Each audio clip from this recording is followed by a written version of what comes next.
শুনে রেখে দাও, জেনে রেখে দাও, আমি রাসূলুল্লাহ সোনার মদিনায় শুয়ে রয়েছি রে।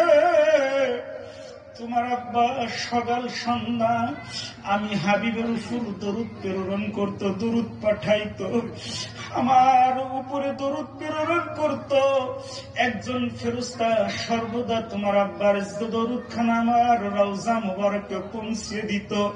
এ বাবা যুবক, শুনে রেখে দাও, জেনে রেখে দাও, আজকের দিনে যখন তোমার আব্বার দরুদ খানা আমার রওজায় পৌঁছে নাই, আমি ওই ফেরেশতাকে জিজ্ঞাসা করলাম, এ ফেরেশতা, এ সাইয়্যিদ ফেরেশতা, তোমার খবর কি?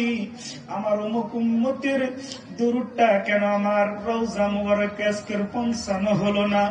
ওই সময় ফেরেশতা ডাক দিয়ে বলেছিল, হুজুর, যেই ব্যক্তিটা আপনার উপরে সকাল সন্ধ্যা দরুদ পাঠ করে, সে আজকের বাগদাদের মরুভূমিতে তার ইন্তেকাল হয়েছে হুজুর।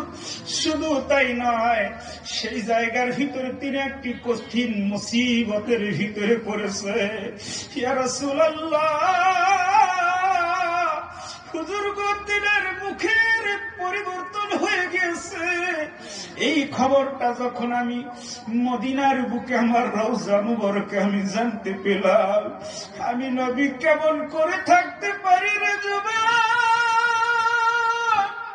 যেই নবীর উপরে তোমার আব্বা দরুদ প্রেরণ করেছে, সেই ব্যক্তি আজকের ইন্তেকালের পর মুসিবতের ভিতরে পড়ে থাকবে, আমি নবী কেমন করে রওজায় থাকতে পারি যুবক?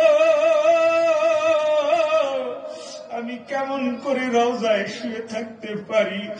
আমি নবী আর রওজায় থাকতে পারি না।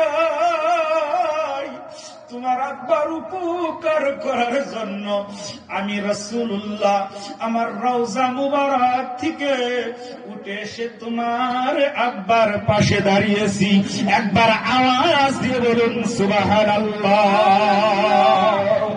এ যুবক, এই কয়েকবার মুরব্বীরা শুনে রেখে দেয়, জেনে রেখে